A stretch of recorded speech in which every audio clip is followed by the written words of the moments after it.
반갑습니다. 성주준입니다. 오늘은 제가 우리나라 노조에 대해서 말씀을 좀 드리겠습니다. 현재 지금 우리나라의 노조법과 관련되어 있는 여러 가지 문제 사항이 있는데 파업과 관련돼서 그것도 제가 좀 말씀을 좀 드리겠고요.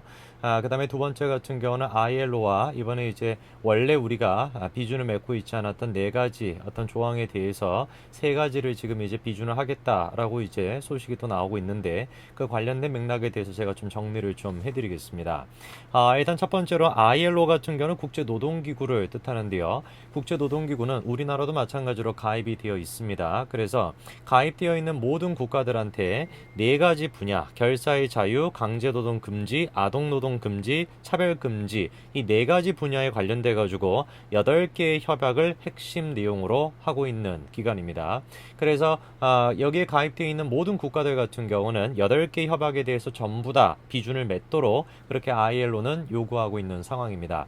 이 비준을 맺는다라는 것은 영어로 이제 우리가 ratification이라고 하는데 동의를 구한다 이 뜻이기 때문에 쉽게 얘기해서 협약을 맺는다 이렇게 생각하시면 될 겁니다. 우리나라 같은 경우는 전체 이제 8가지 협약 중에서 네 가지를 협약을 맺고 있지 않았었습니다. 그 네 가지를 협약을 맺고 있지 않았는데 이번에 같은 경우는 세 가지를 협약을 맺겠다라고 추진을 하겠다라는 것입니다.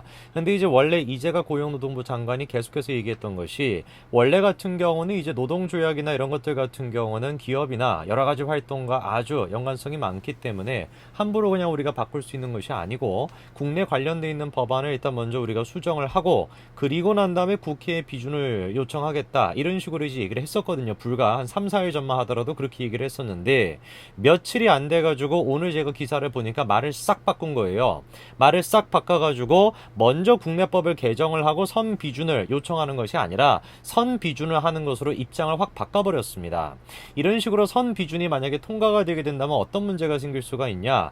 ILO에서는 당연히 비준을 이제 요청한 거에 대해서 받아들일 테니까 국제법적으로서는 이게 이미 협약이 돼 있으니까 우리나라 노동계나 아니면 ILO 자체도 우리나라 정부한테 계속해가지고 압박을 넣겠죠, 그렇죠? 너네 국제법에 ILO 이거 가입을 해가지고 그 협약까지 비준을 다 받았는데 왜 너네 국내법은 바꾸지 않냐? 이런 식으로 압박이 높아질 거기 때문에 이거와 관련돼 있는 법안이 추진이 되는 것 같은 경우도 일사천리로 진행될 가능성이 높다라는 것입니다.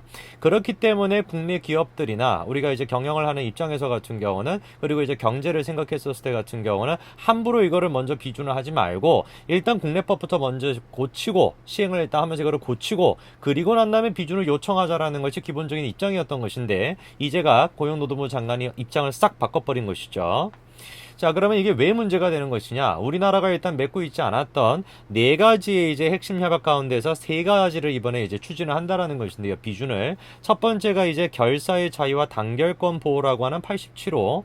그다음에 단결권과 단체 교섭 보장이라고 하는 98호. 세 번째 같은 경우는 강제 노동에 관한 협약 29호. 이렇게 세 가지입니다. 그러면은 각각에 관련돼서 제가 좀 말씀을 좀 드릴 건데요. 첫 번째. 이번에 이제 고용노동부에서 추진하고자 하는 그리고 이제 협약을 맺으려고 하는 87호 같은 경우는 결사의 자유와 단결권 보호 이거를 이제 지칭하는 것인데 이것이 만약에 비준이 되게 되면은 두 가지가 가능해지게 됩니다. 제일 첫 번째 같은 경우는 해고가 당한 사람들도 기업으로부터 해고가 당한 사람들도 노조에 가입하는 것이 가능하도록 이루어질 수가 있습니다. 그러면은 대번에 문제가 나오는 것이 바로 정교조입니다. 정교조 같은 경우는 제가 지난번에 영상을 통해서 말씀을 드렸던 것처럼 벌써 몇 년 됐죠. 한 8년쯤 됐나요? 해임당했었던 9명의 이제 교직원들을 정교조에다가 계속 집어넣고 있어가지고 그게 이제 문제가 돼가지고 정교조가 이제 법의 노조가 됐던 것인데 만약에 이번에 ILO를 통해가지고 이 87호가 통과가 되게 된다면 비준이 되게 된다면은 해직자도 노조에 가입이 될 수 있도록 할 수 있으니까 정교조 같은 경우도 마찬가지로 법의 노조가 아니라 노조로 다시 합법적인 노조로 바뀔 수가 있습니다. 그 다음에 두 번째 같은 경우는 문제가 뭐냐면 노조 전임자에 대해서도 기업이 이제 임금을 제공하도록 이 법안이 이제 규정하고 있는 것인데 노조 전임자라는 것은 아주 간단하게 말씀을 드려가지고 기업을 안 다니는 거예요. 회사를 내가 다니지 않지만 노조에만 소속이 돼 있는 사람입니다. 회사에 다니지는 않고 노조에만 소속이 돼 있는데 그 노조에만 소속되는 게 원래는 안 되죠. 그렇죠? 기업에 다녀야지만 되는 것인데 47호를 통해 가지고 회사에 잘리더라도 노조에 가입할 수 있으니까 회사에 소속이 안 돼 있다라고 할지라도 노조만 가입이 하는 게 가능한 겁니다.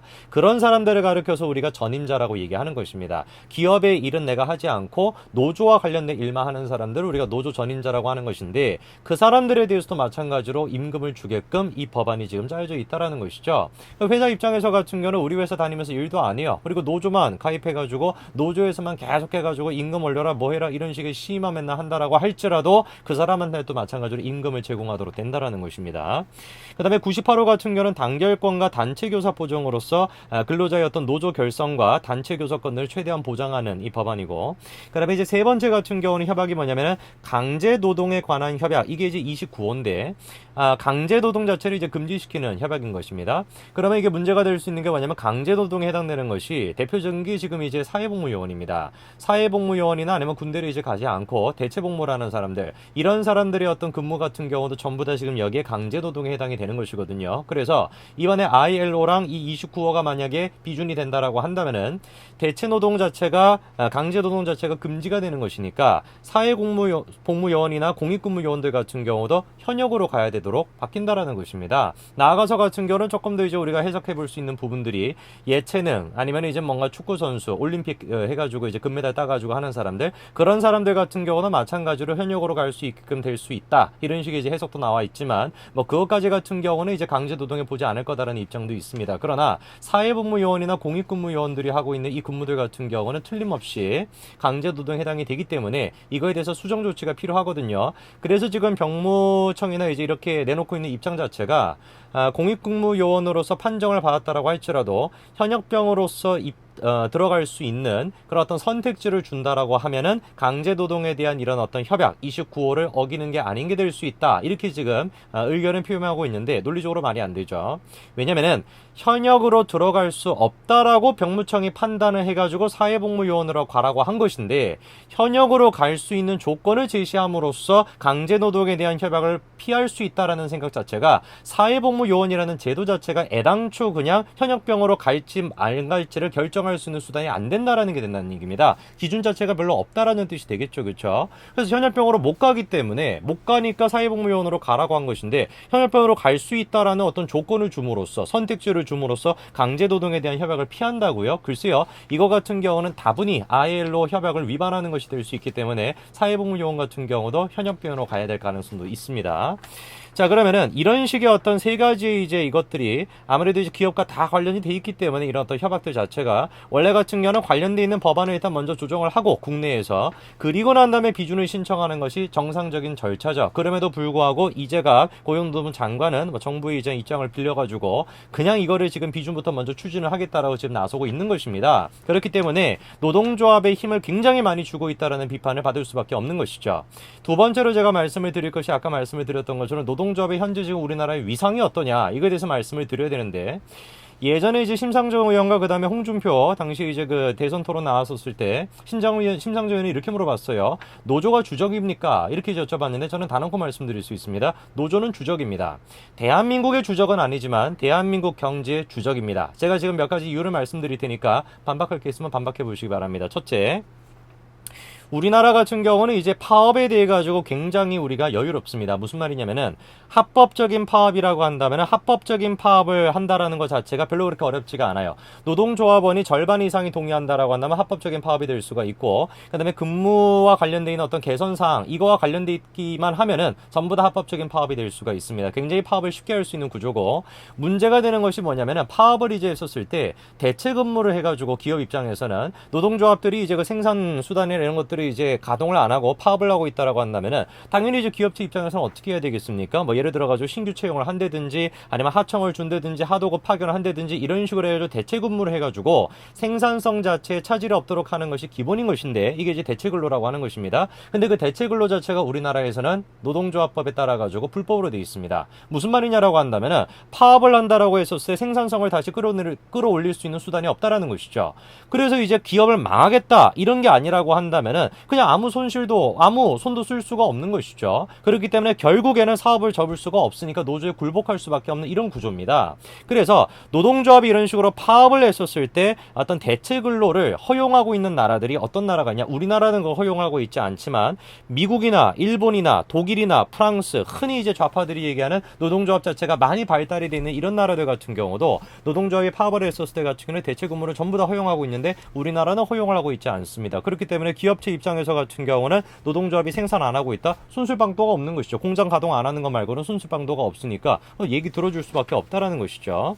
그 다음에 두 번째 같은 경우는 사업장 내에서 쟁의행위, 그러니까 바꿔 얘기해서 어떤 시위를 하거나 파업행위라는 것인데 미국이나 아니면 이제 영국, 독일, 프랑스 이런 이제 나라들 같은 경우는 근로자의 단결권뿐만 아니라 사업장, 그러니까 이제 사용자의 재산권, 기업의 재산권이죠. 기업의 재산권 같은 경우도 함께 보호해야 한다는 취지로 사업장 내에서의 쟁의 행위를 이제 금지를 하고 있습니다. 근데 우리나라 같은 경우는 그렇지가 않아요. 우리나라 같은 경우는 생산 관련 시설과 전기통신 시설에 대해서만 점거가 금지가 돼 있다 보니까 기본적으로 이제 사업장 내로 들어와 가지고 파업을 하는 것 자체가 가능하다라는 것이죠. 그렇기 때문에 실질적으로 같은 경우는 생산 관련 시설이나 이런 것들에 대해서 점거하는 것이 금지가 돼 있다라고 할지라도 방해하는 것이 충분히 가능해진다라는 얘기입니다. 사업장 내로 들어와 가지고 해가지고. 그래서 이런 것들 같은 경우는 이미 미국이나 영국이나 독일이나 프랑스 이런 이제 근무 조건 자체가 굉장히 좀 괜찮다라고 얘기하는 이런 나라들에서도 사업장 내의 쟁의 행위 같은 경우는 전부 다 금지가 되어 있는데 우리나라 같은 경우는 그것도 허용을 해주고 있다라는 것이죠. 제가 이제 걱정을 좀 하는 것은 뭐냐면은 왜 굳이 이렇게 서둘러야 되냐 이겁니다. 답변은 간단한 것이죠.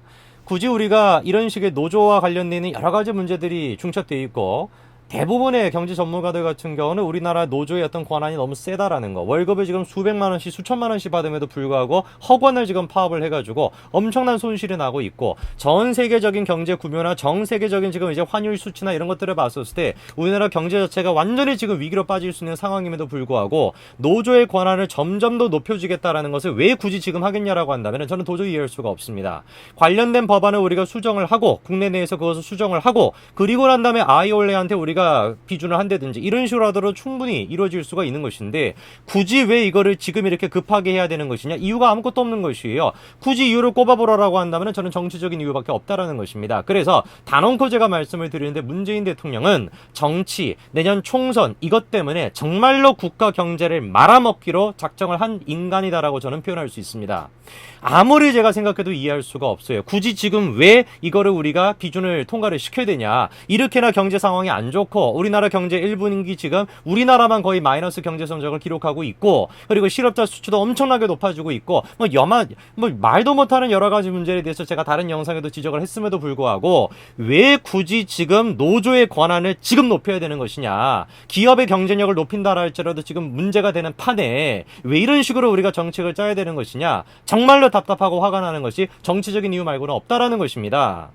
정말 제가 간곡하게 부탁드립니다. 제발 이따위 싸구려짓 좀 안 했으면 좋겠습니다. 우리나라 좀 그만 망치시고 정말로 제발 부탁드립니다. 정치적인 행동을 경제로 끼어들으셔가지고 경제는 현실적으로 바라보셔야 되는데 초당적으로 이루어져야 되는데 이따위 짓거리 하면 정말 우리나라 정말로 골로 갑니다.